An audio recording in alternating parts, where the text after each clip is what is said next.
إن الحمد لله نحمده ونستعينه ونستغفره ونؤمن به ونتوكل عليه ونعوذ بالله من شرور أنفسنا ومن سيئات أعمالنا من يهد الله فلا مضل له ومن يضلله فلا هادي له أما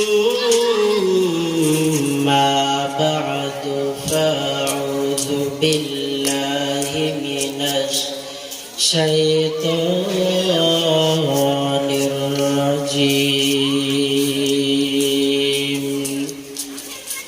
بسم الله الرحمن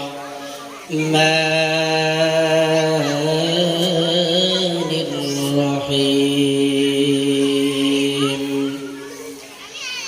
سبحان الذي أسرى بعبده ليلا من المسجد الحرام إلى المسجد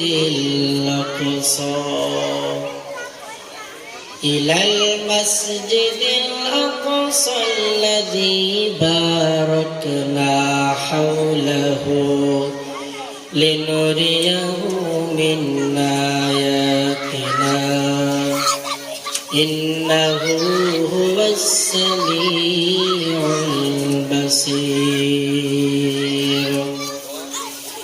وقال النبي صلى الله عليه وسلم الصلاة معراج المؤمن أو كما قال النبي عليه الصلاة والسلام. ये तेरी मेराज थी फितलो है तमन्ना और तेरी मेराज है कि मैं तेरे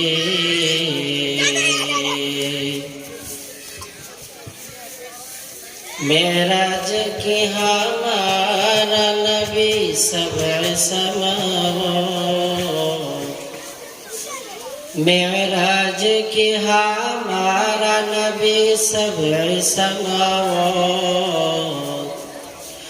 नहीं भुलावा नबी हम गुनहगार उम्मत नहीं भुलावा नबी हम गुनहगार उम्मत बलग العلا بكماله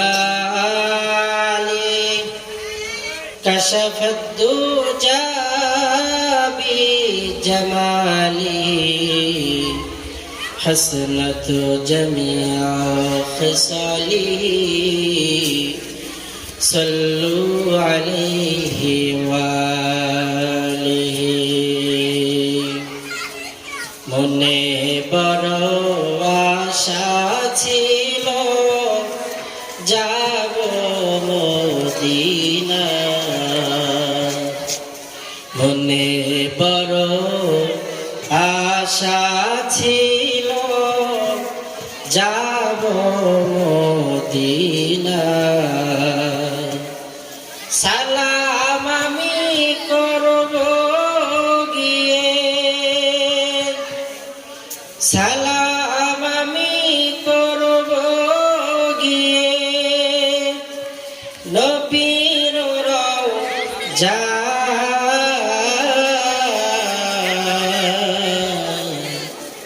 মনে বড় আশা ছিল যাব মদিনা মনে বড় আশা ছিল যাব মদিনা। আলহামদুলিল্লাহ বগুড়া শেরপুরের প্রাণ কেন্দ্র বণিকপাড়া জামে মসজিদ কর্তৃক আয়োজিত বিশাল তাফসিরুল কোরআন মাহফিল। আল্লাহ পাকের শুকর যে আল্লাহ তাআলা আমাদেরকে এত সুন্দর আয়োজনের তৌফিক দান করেছেন, এজন্য সকলেই দিল থেকে শুকর আদায় করি, পড়ি আলহামদুলিল্লাহ। আমি কোরআনুল কারীমের আয়াতের মধ্যে হতে সূরাত বানী ইসরা থেকে একটি আয়াতে কারিমা তেলাওয়াত করেছি। আয়াত ও হাদিসকে সামনে রেখে সময়ের সংক্ষিপ্ত পরিসরে কিছু কথা বলার চেষ্টা করব ইনশাআল্লাহ। যে আয়াতে কারিমা তেলাওয়াত করেছি, আয়াতে আল্লাহ পাক বলেন, সুবহানাল্লাযী আসরা বিআবদিহি লাইলাম মিনাল masjidil harami ilal masjidil aqsa। মহাপবিত্র মহিমাময় সত্তা উনি, যিনি তার বান্দা, যিনি তার প্যারা হাবিব, যিনি তার সবচেয়ে কাছের মানুষ জনাবে মুহাম্মদ মুস্তাফা সাল্লাল্লাহু আলাইহি ওয়াসাল্লামকে এক আশ্চর্য জনক ভ্রমণ করিয়েছেন। মসজিদে হারাম থেকে মসজিদে আকসা পর্যন্ত। আমার ভাইরা, শুধু তাই নয়, আল্লাহ রাব্বুল আলামিন জনাবে মুহাম্মদ মুস্তাফা সাল্লাল্লাহু আলাইহি ওয়াসাল্লাম থেকে মসজিদে হারাম থেকে 7 আসমান ভেদ করে সিদরাতুল মুনতাহা সব জান্নাত জাহান্নামকে আল্লাহ পাকের রাসূলকে প্রত্যক্ষ করার পরে আল্লাহ রাব্বুল আলামিন তার সিও হাবিবকে আল্লাহ পাক তার সান্নিধ্যে ডেকে নিয়েছে। বারাকনা হাওলাহু লিনুরিয়াহু মিন আয়াতিনা। আর পুরো পরিবেশটাকে আমার আল্লাহ তাআলা বরকতময় করেছেন, লিনুরিয়াহু মিন আয়াতিনা, যাতে করে আল্লাহ পাকের হাবিব জনাবে মুহাম্মদ মুস্তাফা বিশ্বনবী আল্লাহ পাকের সমস্ত নিদর্শন গুলো দেখে তার মনের জ্বালা মিটাইতে পারে। কারণ আল্লাহ পাকের হাবিবের মন বড় খারাপ। কিছুদিন পূর্বে দাদা আব্দুল মুত্তালিবের ইন্তেকাল, কয়েকদিন পর রাসূল করিম সাল্লাল্লাহু আলাইহি ওয়াসাল্লামের দাদা রাসূল করিম সাল্লাল্লাহু আলাইহি ওয়াসাল্লামের চাচা আবু তালেবের ইন্তেকাল।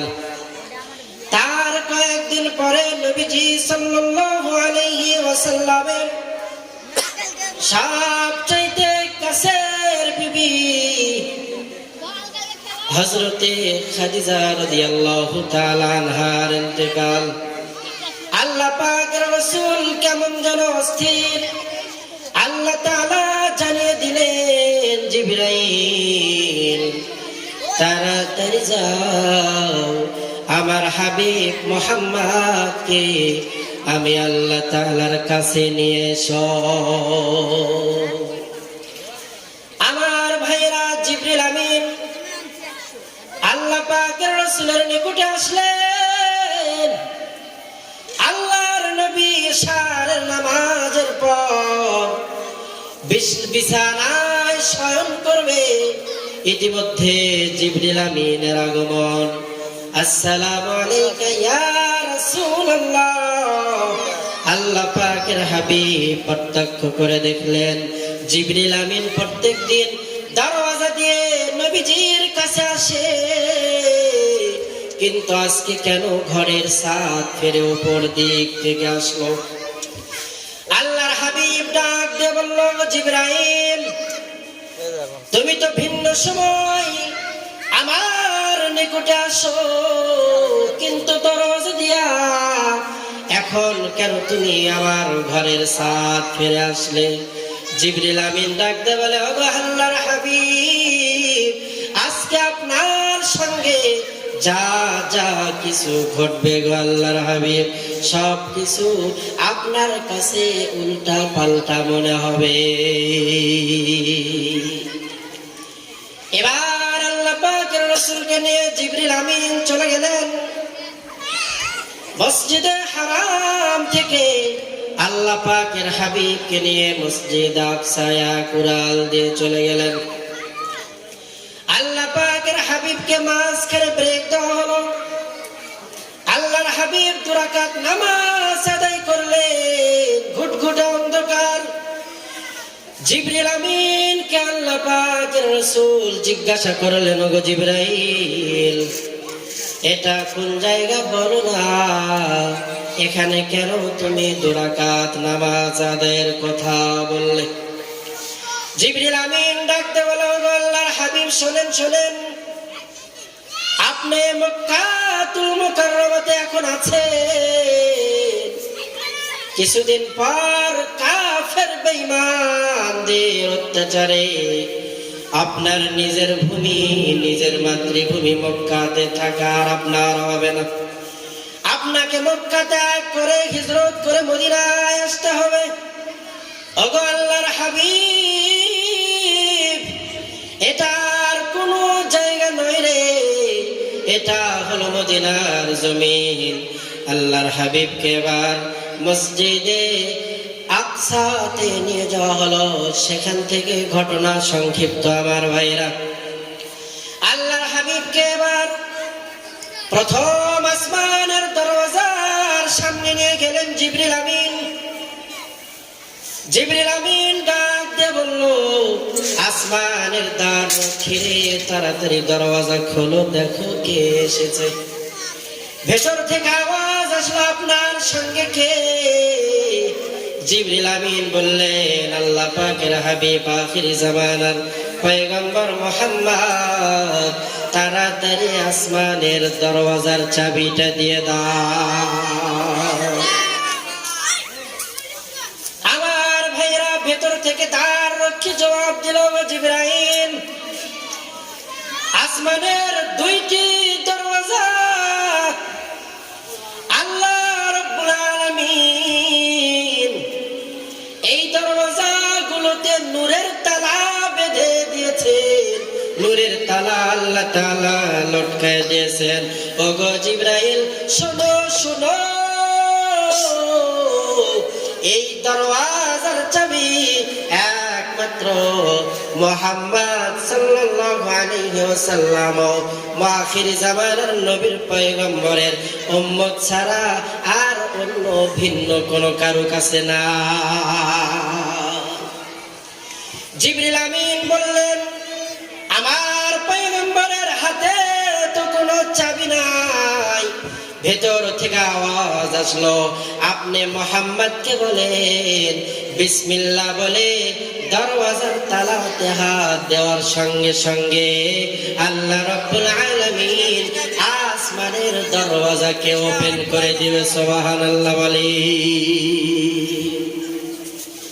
আমার ভাইরা, আল্লাহ পাকের হাবিব জিবরিল আমিনকে বললেন, ওগো জিবরাইল,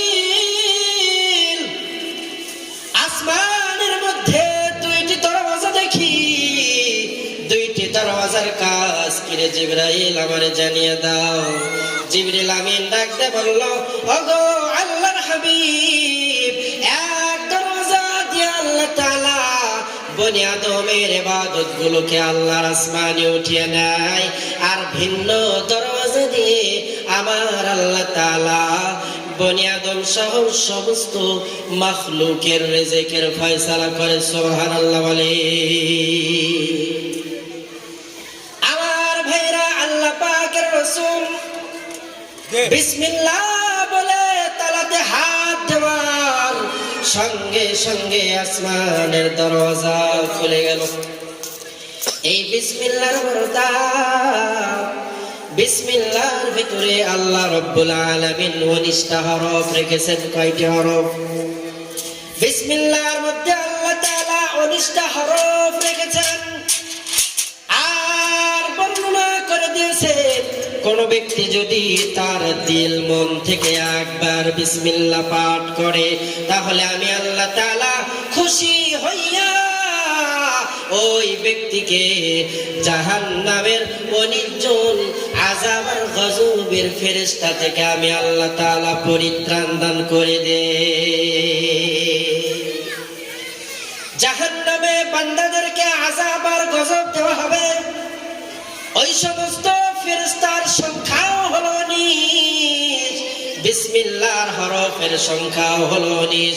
কোন ব্যক্তি যখন বিসমিল্লাহির রহমানির রহিম পড়ে আল্লাহ তাআলা খুশি হইয়া জাহান্নামের ফেরেশতাদেরকে বলে, ফেরেশতারা তাড়াতাড়ি ওই ব্যক্তিকে জাহান্নামের আযাব দেওয়া থেকে বিরত হইয়া যায়। ওই ফেরেশতাগুলোর আকৃতি বড় ভয়ঙ্কর। আমার ভাইরা, ফেরেশতাগুলো চোখেও দেখে না, কানেও শোনে না। আল্লাহ পাকের হাবিব বর্ণনা করেছেন জাহান্নামীদেরকে যখন আযাব আর গজব আর শাস্তি দেওয়া হবে,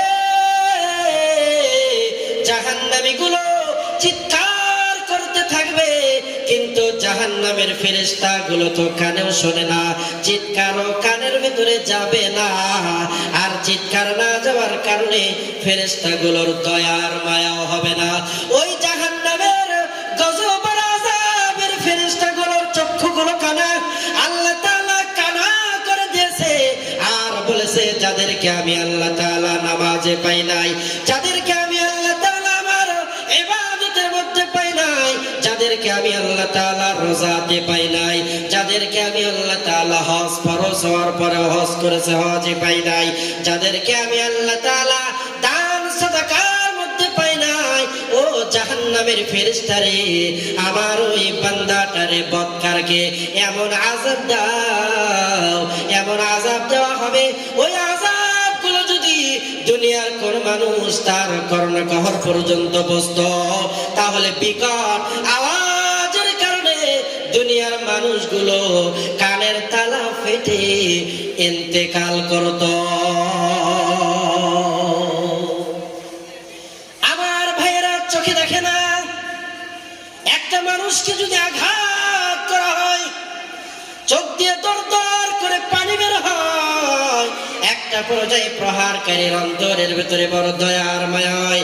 আহারে, এই বান্দার চোখ দিয়ে পানি বেয়ে বেয়ে বেয়ে বেয়ে বেয়ে পরে একটা পর্যায়ে দরদ হয়। আল্লাহ তাআলা ফেরেশতার চোখ কানা বেঁধে দিলেন আর ডাক দিয়ে বলল, বান্দারে, তোমাদের জন্য আমি রব এমন গজবের ফেরেশতা ওই জাহান্নামের মধ্যে নিযুক্ত করেছি, তোমাদের চোখ দিয়ে পানি পড়বে, পানি শেষ হয়ে যাবে, তোমাদের চক্ষু দিয়ে রক্ত বের হওয়া শুরু হবে, কিন্তু আমার গজবের ফেরেশতা তো চোখেও দেখে না, দয়াও হবে না। আল্লাহ তাআলা জানিয়ে দিলেন, কোন ব্যক্তি যদি বিসমিল্লাহর আমল করতে পারে তাহলে আল্লাহ তাআলা ওই ব্যক্তিকে জাহান্নামের অনির্জন ফেরেশতার হাত থেকে রক্ষা করবে। এই বিসমিল্লাহর বড় দাম। আল্লাহর হাবিব জনাবে মুহাম্মদ মুস্তাফা সাত আসমান পেরিয়ে যখন সিদরাতুল মুনতাহায় চলে গেলেন, ইনদা সিদরাতিল মুনতাহা ইনদাহা জান্নাতুল মাওয়া। আল্লাহু আকবার বলে। জান্নাতের ভিতরে আল্লাহ পাকের হাবিব পৌঁছাইলেন। আল্লাহ পাকের কুদরতের নিদর্শনগুলো সব জিবরিল আমিন সঙ্গে থেকে আমার হাবিবকে ঘুরাইয়া ফিরাইয়া দেখাইতেছেন। একটা পর্যায়ে নতুন ফেরেশতার আগমন। ওগো আল্লাহর হাবিব, আমার ডানার উপরে আপনি ভর করেন। আল্লাহ পাকের হাবিব নতুন ফেরেশতার ডানার উপরে ভর করে বহুতর মঞ্জিল পেরিয়ে একটা বিশাল বট গাছের নিচে গিয়ে দণ্ডায়মান হইলেন।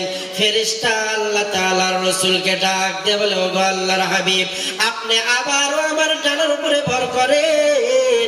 ভর করার পরে দেখেন ওই গাছের উপরে সুন্দর সাদা একটা গম্বুজ দেখা যায়।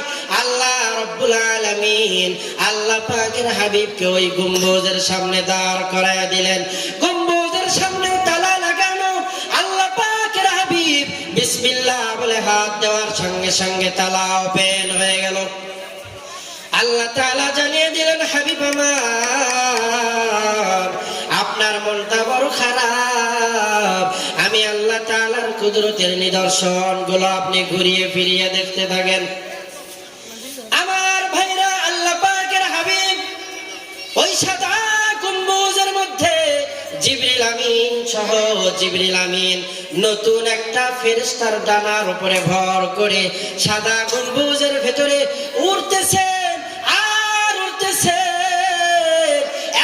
এক কর্নার গিয়ে দেখে আল্লাহ রব্বুল আলামিন বিসমিল্লাহ শব্দের মিম থেকে আল্লাহ তাআলা দুধের নহরকে জারি করে দিয়েছে। সুবহানাল্লাহ বলে। এবার আল্লাহর হাবিব দ্বিতীয় কর্নারে চলে গেলেন। যাওয়ার পরে তাকিয়ে দেখেন আল্লাহ রব্বুল আলামিন আল্লাহ শব্দের লাম থেকে মানুষের জন্য স্বচ্ছ সাদা দুধের ব্যবস্থা করে দিয়েছেন। প্রথম কর্নারে আল্লাহ তাআলা পানির নহর জারি করেছেন। দ্বিতীয় কর্নারে আল্লাহ রব্বুল আলামিন দুধের নহরকে জারি করে দিয়েছেন। তৃতীয় কর্নারে আল্লাহ তাআলা রহমান শব্দের মিম থেকে বান্দাদের জন্য আল্লাহ তাআলা মধুর নহরকে জারি করে দিয়েছে। সুবহানাল্লাহ বলে। আল্লাহর হাবিব এবার চতুর্থ কর্নারে গেলেন।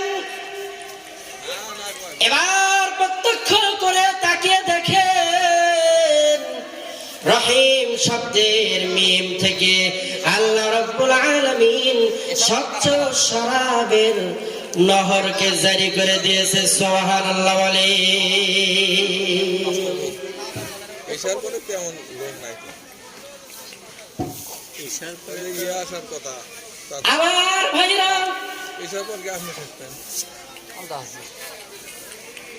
এখন এখন করতে থাকি 10 মিনিট আছে। 10 মিনিট শেষ করেন আপনি, শুরু করি। আচ্ছা বছর পর হয় কিনা এখন ফোন দিলে নামাজ পড়াবো না।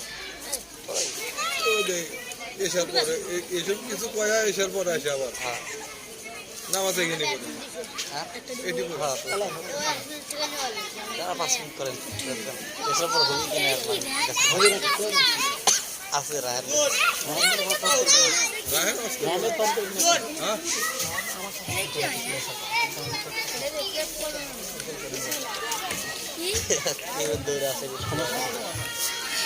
আলহামদুলিল্লাহ। সম্মানিত এলাকাবাসী, আলোচনা চলছিল বিসমিল্লাহ সম্পর্কে, বিসমিল্লাহর ফজিলত সম্পর্কে। আল্লাহ তাআলা মহাপবিত্র মহাগ্রন্থ পবিত্র কোরআনুল কারীমকে নাজিল করেছেন রমাদানুল কারীমের লাইলাতুল কদরের রজনীতে। কোরআনের সঙ্গে যার যার সম্পর্ক হয়েছে, কোরআন যার সঙ্গে লেগেছে, কোরআনের সঙ্গে যারাই সম্পর্ক তৈরি করেছে, আল্লাহ পাক তাদেরকে উভয় জাহানেই দামি বানিয়ে দিয়েছেন। এজন্য আমাদের মহাগ্রন্থ, ঐশী মহাগ্রন্থ কোরআনুল কারীমের সঙ্গে আমাদের সুসম্পর্ক ও কোরআন দিয়ে আমাদের জীবন যাপন করতে হবে। আল্লাহ তাআলা কোরআনুল কারীমের মধ্যে বলেন, وَمَنْ أَعْرَضَ عَنْ ذِكْرِي فَإِنَّ لَهُ مَعِيشَةً ضَنكًا وَنَحْشُرُهُ يَوْمَ الْقِيَامَةِ قَالَ رَبِّ لِمَ حَشَرْتَنِي أَعْمَى وَقَدْ كُنْتُ بصيرا আল্লাহ রাব্বুল আলামিন বলতে গিয়ে এভাবে বলেছেন, যারা নাকি মহাগ্রন্থ পবিত্র কোরআনুল কারীম থেকে তাদেরকে দূরে সরায় রাখে, মহাগ্রন্থ পবিত্র কোরআনের নসিহত থেকে নিজেদেরকে বিরত রাখে, আল্লাহ রাব্বুল আলামিন ওই সমস্ত ব্যক্তিদের জীবনে হতাশা দেন, ওই সমস্ত ব্যক্তিদের জীবন থেকে আল্লাহ তাআলা সুখ শান্তি উঠিয়ে নেয়। আল্লাহ রাব্বুল আলামিন বলতে গিয়ে আরো বলেন, ওয়ানাহশুরুহু ইয়াওমাল কিয়ামাহ।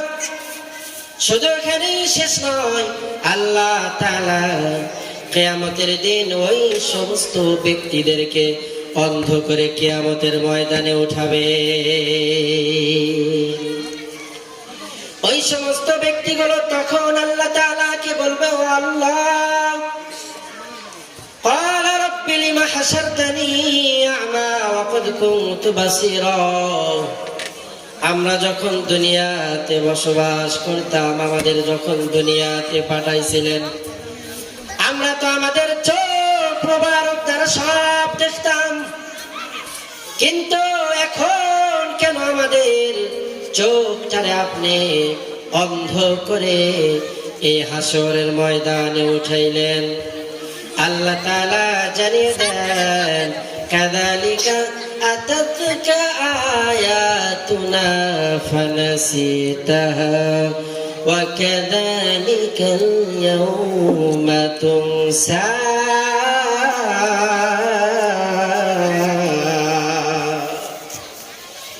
তোমাদের চোখগুলোকে আজকে এই জন্যই অন্ধ করে দেওয়া হয়েছে।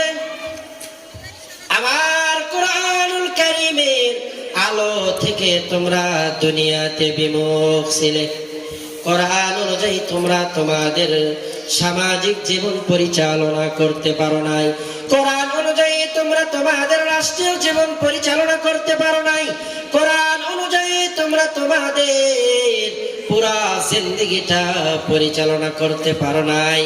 এই জন্য কোরআনের বয়ান শোনার পরেও তোমরা যেই রকম দেখেও না দেখার ভান করতে, আমি আল্লাহ তাআলা এই জন্য তোমাদের চক্ষুটারে আমি আল্লাহ তাআলা কিয়ামতের ময়দানে অন্ধ বানিয়ে উঠিয়েছি।